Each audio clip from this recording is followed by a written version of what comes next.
Airport அத்தாரிட்டியால் approve செய்யப்பட்ட report, central கவர்மெண்ட்டாக environment clearance வாங்கின ஒரு ரிப்போர்ட்டை நீங்கள் இடது கையால் நகர்த்தி வைத்துட்டு புதிதாக எந்த பிளானுமே இல்லாமல் இன்னும் நாங்கள் 10 வருஷத்துக்கு அப்புறம் 15 வருஷத்துக்கு அப்புறம் நாங்கள் இன்னொரு மாற்று ஏர்போர்ட்டை கண்டுபிடிப்போம் அப்படின்னா இன்றைக்கு முன்னாடி சென்று கொண்டு இருக்கக்கூடிய தமிழகத்தினுடைய வளர்ச்சியை பின்னோக்கி இழுக்கிறதுக்கு இவர்கள் ஆந்திராவுக்கும் கர்நாடகாவுக்கும் குஜராத்துக்கு மகாராஷ்டிராவுக்கு மறைமுகமாக அல்ல நேரடியாகவே துணை புரிகிறார்கள் அப்படிங்கிற அந்த குற்றச்சாட்டை உள்ளபடியே நம்ம ஏற்றுக்கிட்டு தான் ஆகணும். ஏன்னா இதில் வேற எந்த செகண்ட் தாட்டுமே இல்லை. இன்றைக்கு திரு விஜய் அவர்கள் அரசியல் காரணங்களுக்காக தள்ளி வைப்பது என்பது தமிழ்நாட்டு மக்களுக்கு செய்யக்கூடிய மிகப்பெரிய ஒரு அநீதி.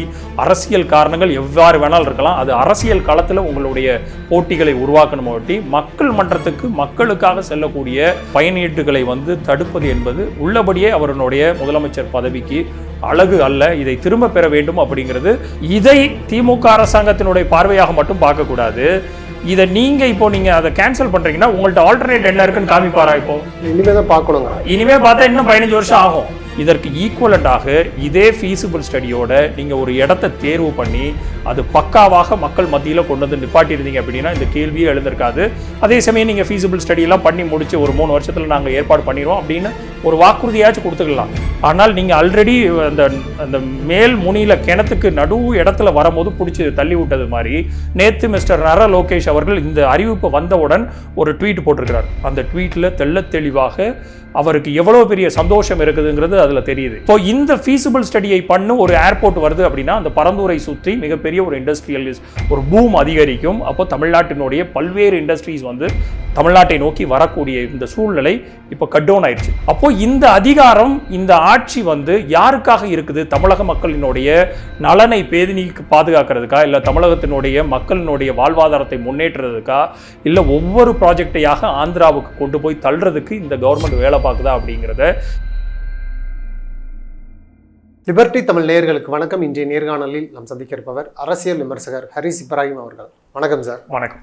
பரந்தூர் ஏர்போர்ட் விமான திட்டம் ரத்து செய்யப்படுவதாக பேரவையில் முதலமைச்சர் விஜய் அவர்கள் அறிவிச்சிருக்கிறாரு. ஏற்கனவே கடந்த திமுக ஆட்சியில் அங்கே போயெல்லாம் விஜய் அவர்கள் போயிட்டு நான் ஆட்சிக்கு வந்தால் நான் ரத்து பண்ணணும்னு சொன்னார். அதே மாதிரியே ரத்து பண்ணியிருக்கிறாரு. இதில் குறிப்பாக 90% நிலங்களை கையகப்படுத்தியாச்சு. இன்னும் 10% ஒரு கிராமம் தான். அதை பேசி சமாளிக்காமல் இதை ரத்து பண்ணது தமிழ்நாட்டினுடைய வளர்ச்சியை படுகொலியில் தள்ளிடும் அப்படின்னு சொல்லி மு.க. ஸ்டாலின் அவர்கள் விமர்சனம் வைக்கிறாரு.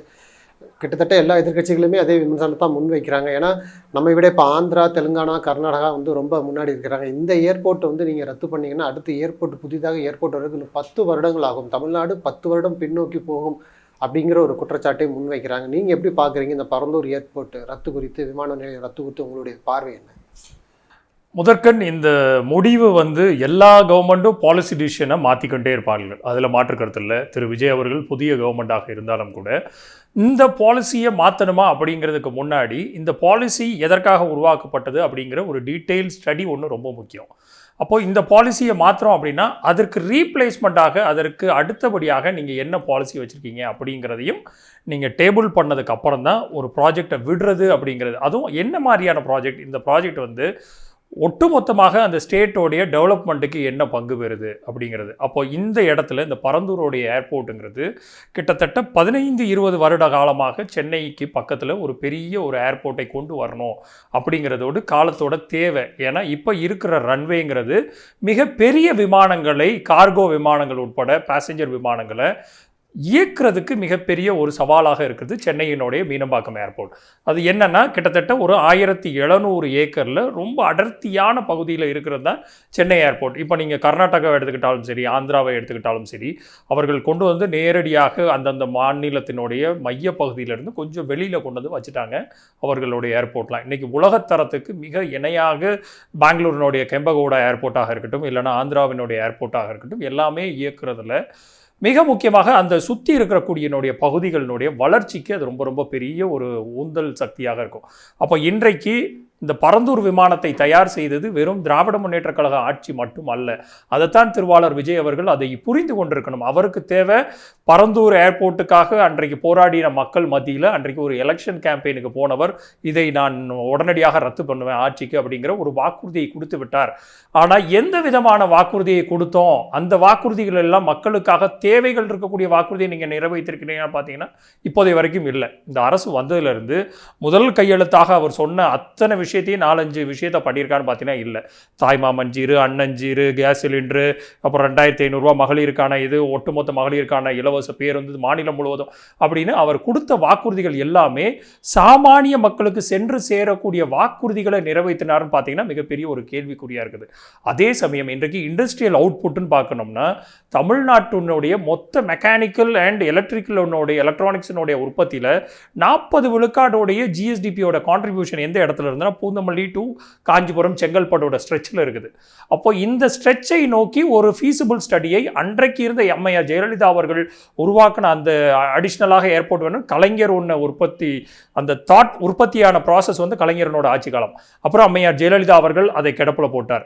அப்புறம் இபிஎஸ் வரும்போது ஒரு ஃபீஸிபிள் ஸ்டடியை நடத்தினாங்க.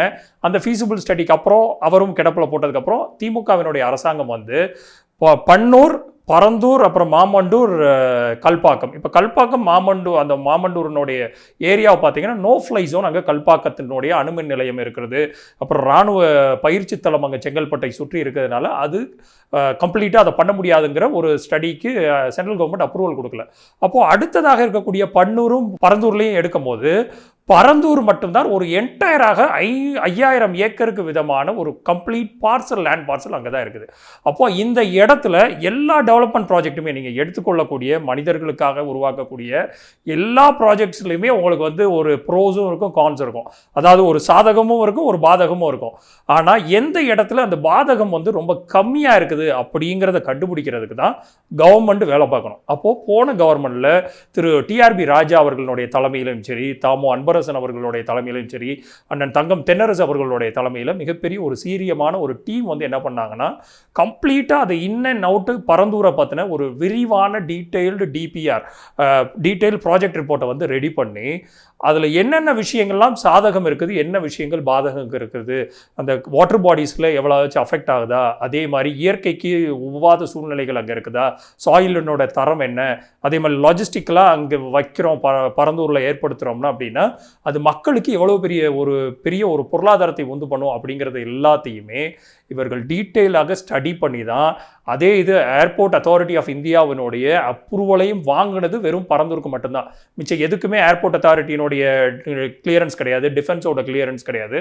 அப்போ பரந்தூர் என்பது வெறும் அது திமுகவினுடைய ப்ராஜெக்ட் இல்லை, அது வெறும் திரு மு.க. ஸ்டாலின் அவர்களை எதிர்த்து நீங்கள் அரசியல் பண்ணக்கூடிய ப்ராஜெக்ட் இல்லைங்கிறத திரு முதலமைச்சர் அவர்கள் இன்றைக்கு புரிந்து கொண்டிருக்க வேண்டும். அப்படி இல்லையா, நீங்கள் அந்த பரந்தூரினுடைய ஏர்போர்ட்டினுடைய மிக முக்கியமான அம்சம் எதற்கு மீனம்பாக்கத்திலிருந்து பரந்தூருக்கு மூவ் ஆகணும் அப்படின்னா ஒரு நான் முன்னமே சொன்ன மாதிரி லார்ஜ் கார்கோ ஏர்பிளைன்ஸ்லாம் உள்ளுக்கு வந்தால் தான் சரக்கு போக்குவரத்து வந்து டிலே இல்லாமல் இருக்கும்.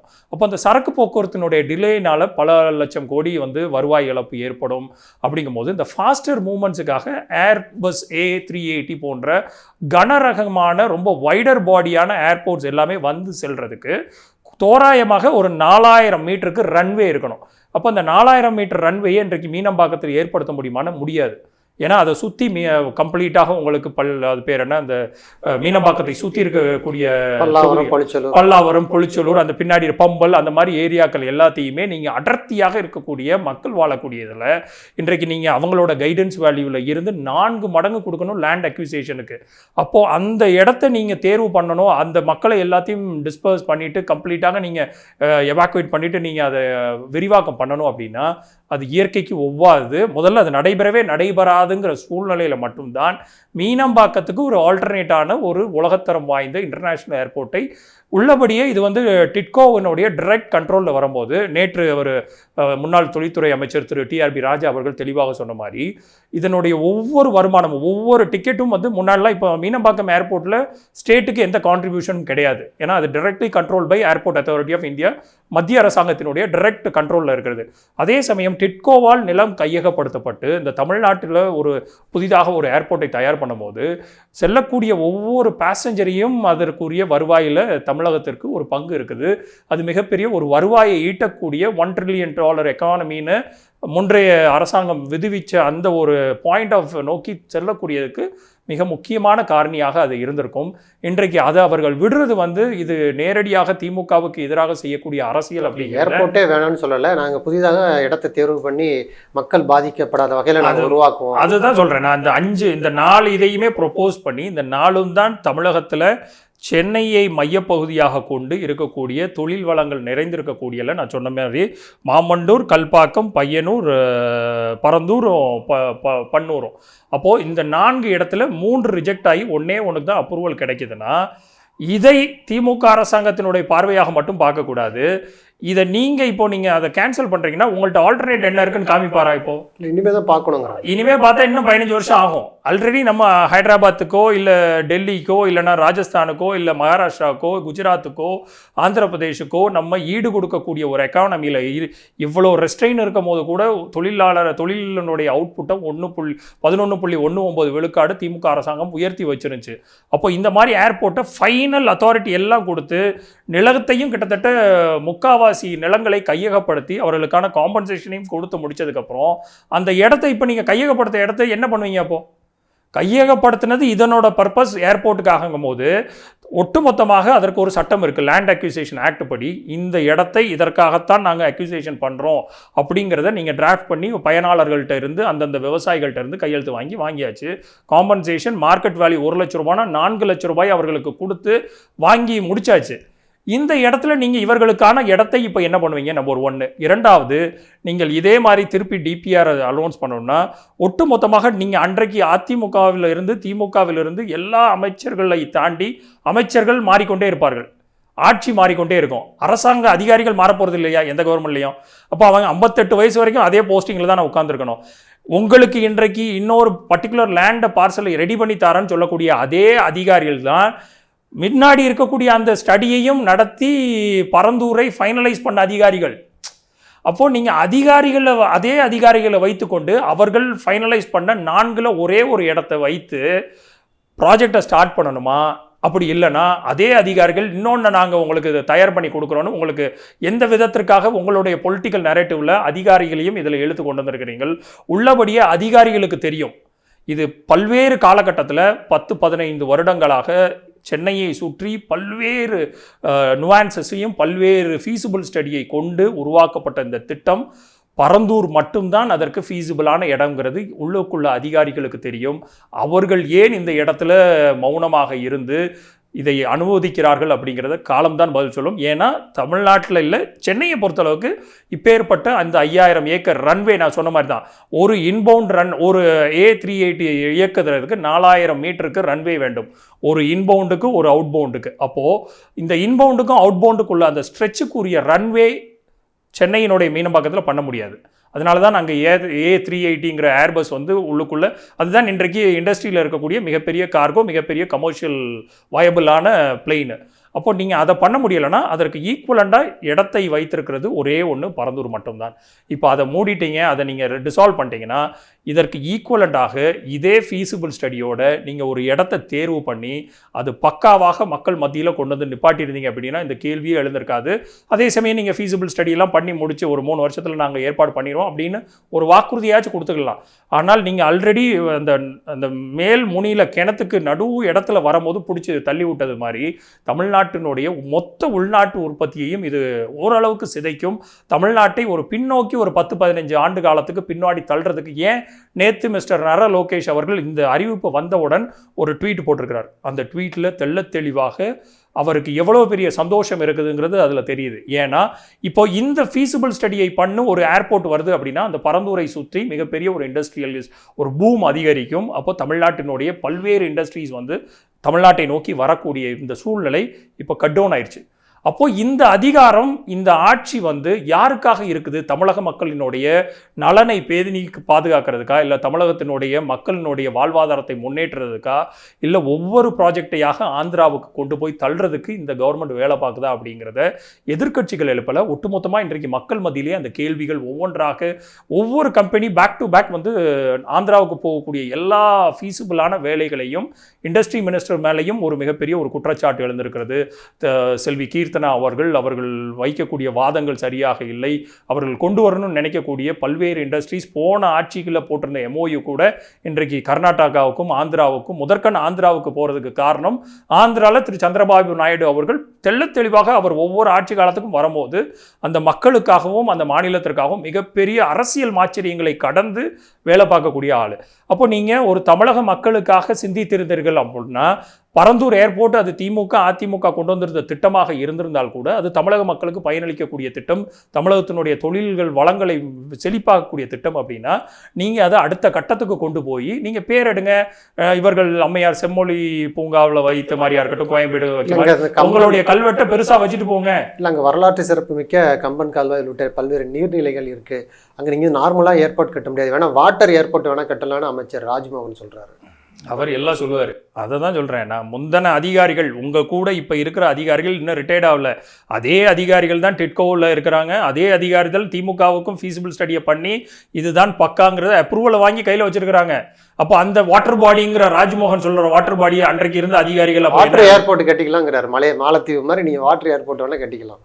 அதே சரி, நீங்கள் வாட்டரில் கட்டுறீங்களோ, இடத்துல கட்டுறீங்களோ, இல்லை பறந்துக்கிட்டே கட்டுறீங்களோ, அது ரெண்டாவது பட்சம்.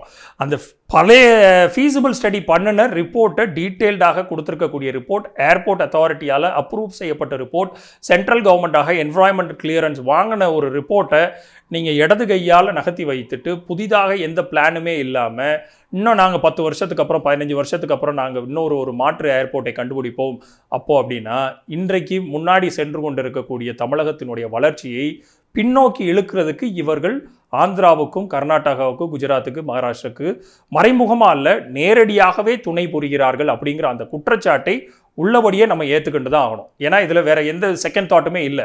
நீங்கள் ஒரு தண்ணி எடுக்கிறீங்க, இன்னொரு தண்ணி எடுக்கிறீங்க, ஒரு தண்ணி நல்லா இருக்குது, இன்னொரு தண்ணி கலங்கலாக இருக்குன்னா அந்த கலங்கல் தண்ணியை தூக்கி ஊற்றுறதுக்கு முன்னாடி நல்ல தண்ணியை கொண்டு வந்து வச்சா தான் தாகம் இருக்கிறவங்க குடிக்க முடியும். அப்போ நீங்கள் தாகத்துக்கு தண்ணியே கொடுக்காம கலங்கல் தண்ணியை தூக்கி தூர ஊற்றிட்டேன்னா அவன் என்ன பண்ணுவான்? அப்போது இதுதான் அனாலஜி. அப்போது இந்த அனாலஜியை அவர்கள் திமுக காரங்க கொண்டு வந்தாங்க, அதிமுக காரங்கள் கொண்டு வந்தாங்க. ஜெயலலிதா அவர்கள் போல இப்போ மதுரவாயல் திட்டமாகட்டும், புதிய தலைமை செயலகத்தை திறக்காம அதை மருத்துவமனை ஆக்கினது, இது போன்ற திமுக கொண்டு வந்த முக்கியமான திட்டங்களை ஜெயலலிதா அவர்கள் தடுத்து நிறுத்தி இல்லைனா வேற எதுக்காக பயன்படுத்துறது மாதிரி விஜயும் ஜெயலலிதா பாணியை கடைப்பிடிக்கிறாரு அப்படிங்கிறாங்க. அப்படியா? இல்லை, நான் என்ன சொல்கிறேன், அதிமுக கொண்டு வந்த திட்டம், திமுக கொண்டு வந்த திட்டத்தில் 90% அட்லீஸ்ட் அவர்கள் கொஞ்சம் அடுத்தடுத்த கவர்மெண்ட் ப்ரொப்போஸ் பண்ணதை கொண்டு போயிருப்பாங்க. ஓரளவுக்கு ஸ்டார்ட் ஆன திட்டத்தை கொஞ்சம் இவர்கள் மடைமாற்றுறது இல்லை ஃபினிஷ் ஆனதை ஏதாவது ஒரு வயபிளான அடுத்த ஆல்டர்னேட்டிவாச்சும் அவர்கள் கண்டுபிடித்து வைத்திருந்தா ஒரு சில விஷயங்கள் தான். அம்மையார் ஜெயலலிதா அவர்களுக்கு ஒரே ஒரு அந்த தலைமைச் செயலகத்தை மாற்றினதில் அவர்களுக்கு ஜோசியக்காரர்களை நம்பின அதே விதத்தில் தான் இன்றைய ஜோசியக்காரர் ஆட்சியும் நடந்து கொண்டு இருக்கிறதாக பெருவாரியாக குற்றம் சாட்டப்படுது. அப்போது எந்த திட்டத்தை நீங்கள் நிலை நிறுத்தணும், எந்த திட்டத்தை அரசியல் காழ்ப்புணர்ச்சிக்காக நிறுத்தணும், எதை கொண்டு போகணும் அப்படிங்கிறது இருக்குது. இந்த ஒரு ஸ்டடி மக்கள் போராட்ட களத்தில் நிற்கிறாங்களா அப்படின்னு கேட்டிங்கன்னா, மக்களுக்கான காம்பன்சேஷனை 4 மடங்கு கொடுத்து விவசாயமும் அங்கே அதிகப்படியாக நடக்குது அப்படின்னா, அந்த ஃபீஸிபிள் ஸ்டடியில் விவசாயிகளத்தினுடைய ஸ்ட்ரெச் கொஞ்சம் லிமிட்டேட் பண்ணப்பட்டிருக்கு. எல்லா இதுலேயுமே ப்ரோஸ் அண்ட் கான்ஸ் இருக்கும். ஒரு நல்லதும் இருக்கும், ஒரு கெட்டதும் இருக்கும். பெருவாரியான மக்களுக்கு ஒரு நல்லதை கிரியேட் பண்ணும்போது அதற்காக நான் பஸ்ஸில் தான் போகிறேன், நான் இதில் தான் போகிறேன், எனக்கு எதுக்கு ஏர்போர்ட்டே தேவையில்லை, பெருவாரியான மக்கள் நீங்கள் ஏர்போர்ட்டில் யூஸ் பண்ணுறதில்ல, அப்போ அவர்களுக்கு எதுக்கு ஏர்போர்ட்டு அப்படிங்கிற காரணத்துக்காக தமிழ்நாட்டினுடைய உள்நாட்டு உற்பத்தியை பெருக்கிறதுக்குரிய மிகப்பெரிய ஒரு இன்ஃப்ராஸ்ட்ரக்சர் டெவலப்மெண்ட்டை நீங்கள் மறுதளிக்கக்கூடாது.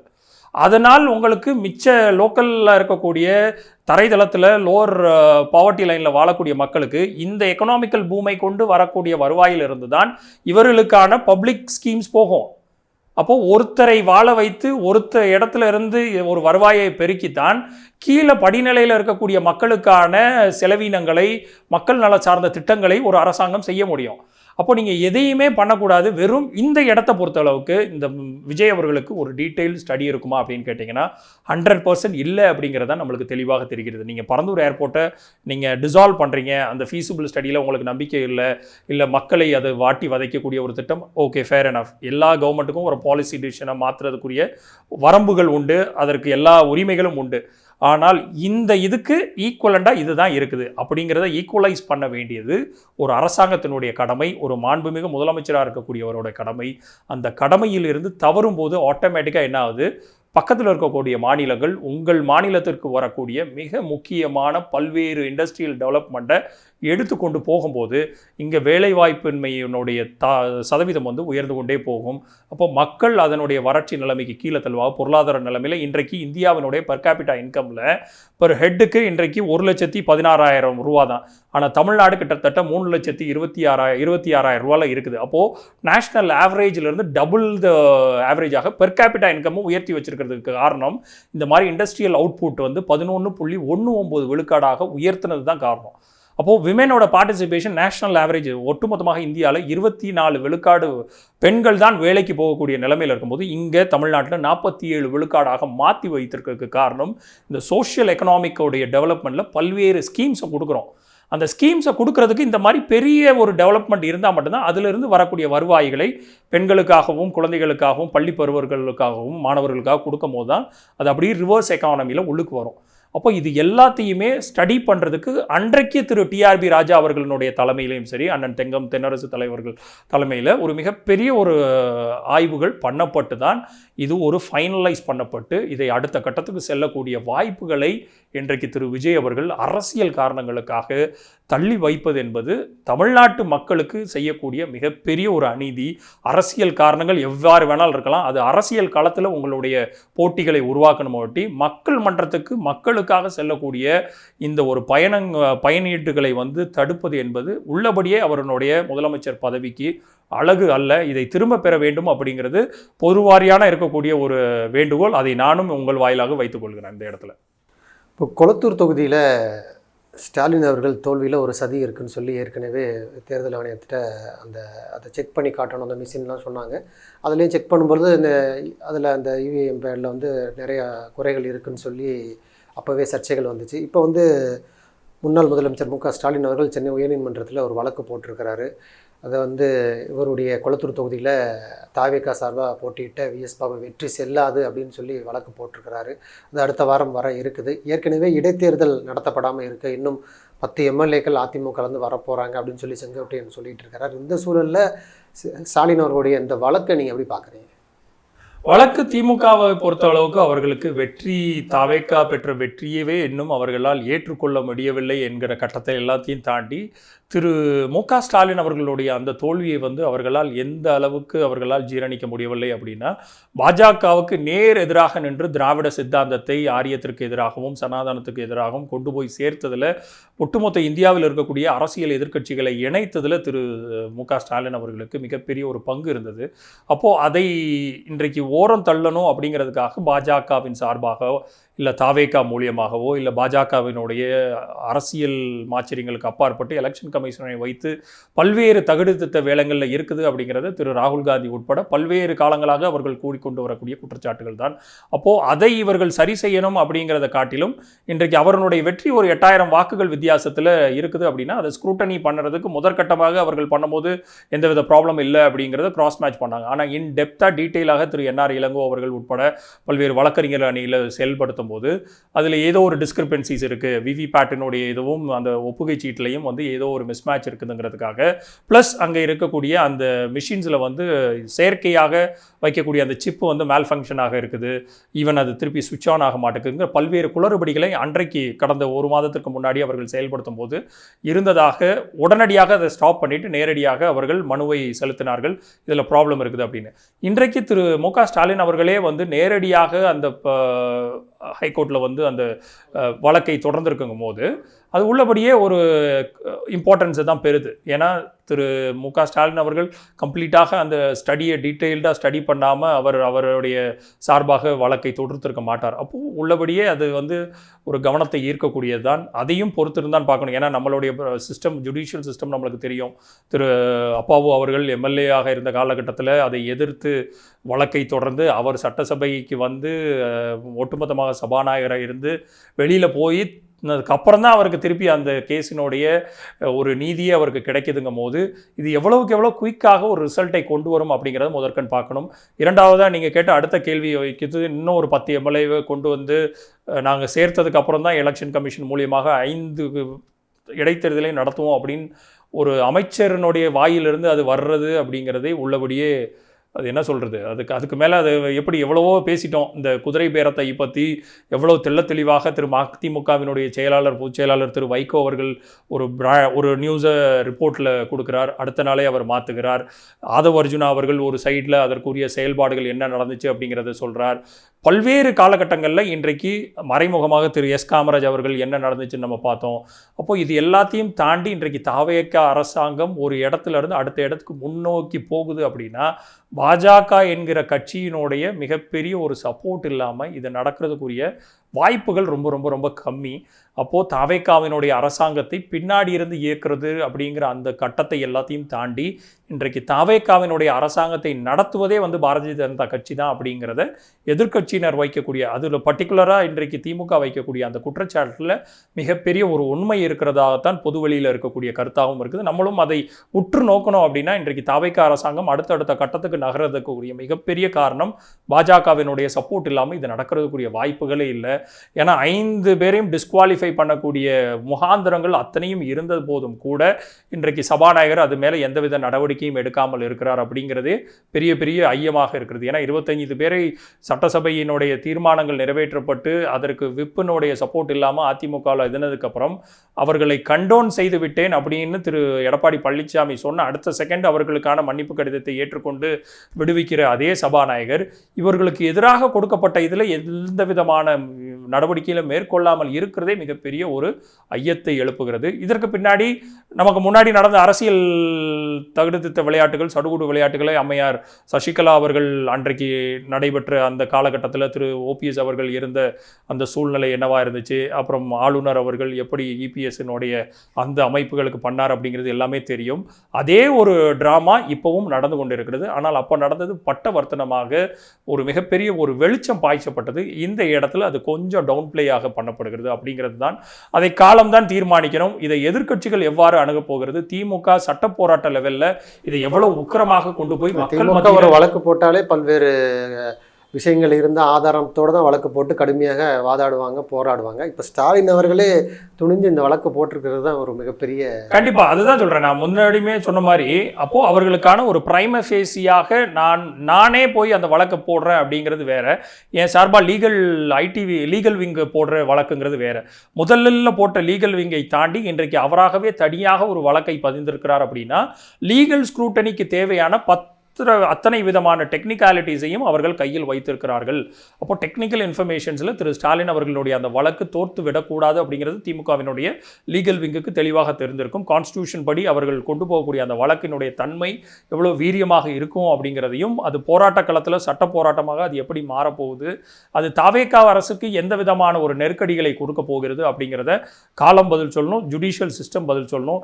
எது எப்படியோ தாவேகா அரசு எந்தவித அரசியல் மாச்சரியங்கள் அப்பேற்பட்டு இருக்கலாம், ஆனால் கான்ஸ்டியூஷனுன்னு சட்ட போராட்டத்தில் சட்டமன்றம் இயற்றக்கூடிய அந்த திட்டங்களாக இருக்கட்டும், இல்லை சட்டத்துக்கு முற்பட்டு இந்த மாதிரி குதிரை பேர அரசியலை கைவிடுவது அவர்களுக்கான எதிர்கால அரசியலுக்கு மிக முக்கியமான ஒரு வழியாக இருக்கும். இல்லை நாங்கள் இந்த மாதிரி குதிரை பேரம் தான் அடுத்தடுத்த கட்சியில் இருக்கிறவங்களை எல்லாத்தையும் ராஜினாமா பண்ண வச்சுட்டு உடனடியாக நாங்கள் இதுமோ அப்படின்னா மக்கள் உங்களுக்கான ஒரு தகுந்த பதிலடியை வரக்கூடிய, ஏன்னா இந்த தேர்தலை நீங்கள் எந்த விதத்தில் சந்தித்தீர்கள் அப்படிங்கிறது மிகப்பெரிய ஒரு ஸ்டடியாகவே வைக்க வேண்டிய காலம், ஒரு ப்ராஜெக்ட் ஸ்டடியாகவே வைக்க வேண்டிய காலம் உருவாகி கொண்டு இருக்கிறது. அப்போ அடுத்தடுத்த தேர்தல்களில் நீங்கள் இதே ஒரு பாணியை, மக்களுக்கு எதிரான ஒரு அரசியலை, மக்கள் அனுப்பப்பட்ட ஒரு எம்எல்ஏக்களை காவு கொடுத்து விட்டு, முன்னாடி இருந்த கட்சியை காவு கொடுத்து விட்டு இமீடியட்டாக ரிசைன் பண்ண வச்சுட்டு இன்னொரு கட்சியில் இமீடியட்டாக அந்த நம்பிக்கையை பெறுவீர்கள். ஆனால் உள்ளபடியே நீங்கள் அரசியலமைப்பு சட்டத்திற்கு மிகப்பெரிய ஒரு துரோகத்தை செய்கிறீர்கள். மக்கள் பார்த்து கொண்டிருக்கிறார்கள். ஜுடிஷியல் சிஸ்டம் என்ன வேணாலும் ரிசல்ட்டை கொடுக்கணும், மக்கள் மன்றத்தில் அதற்கான தெளிவான ஒரு ரிசல்ட் இருக்கும் அப்படிங்கிறதான் என்னை போன்றவர்களோட பார்வை. நன்றி. நிறைய நல்ல தகவல்களை நேயர்களுக்கு சொல்லியிருக்கீங்க. உங்களுடைய நேரத்துக்கு மிக்க நன்றி. நன்றி.